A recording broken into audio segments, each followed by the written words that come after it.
Hi, I'm doing a knit crate yarn giveaway, and if you'd like to join under me, your first month you can get 20% off if you put in the promo code Jewel20. All links are down below in the description. You get 2 skeins of yarn and a booklet of patterns. Also, if you'd like to join my Facebook group and page, it's right here.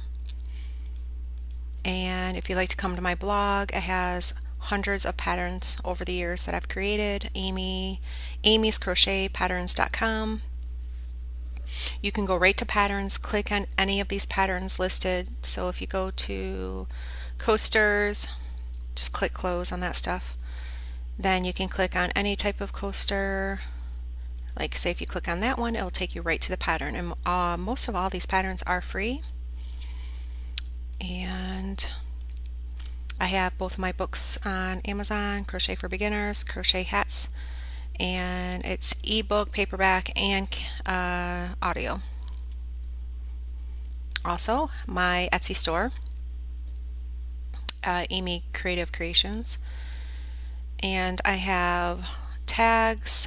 I have the four crochet printables, charts,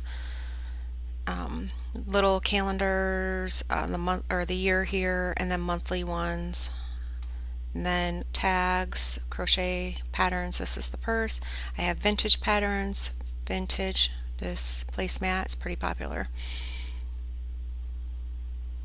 And then just more vintage patterns and tags and mugs and just a few shirts. And that's it. So I'm going to show you next what the yarn looks like. Hi, I'm doing the Knit Crate yarn giveaway, and if you'd like to participate, then comment down below so I can do the random comment picker. Come back in about a week or so to see if you're the winner. And to sign up, it's $24.99 per month. You get the 2 skeins of yarn and a booklet of patterns. This one didn't come with a booklet of patterns. This is a purple sparkle, really pretty lavender. Make sure you're a subscriber to participate. This is Twinkle DK. And 80% wool and cashmere. So make sure you comment down below and you're a subscriber to participate. It's really pretty.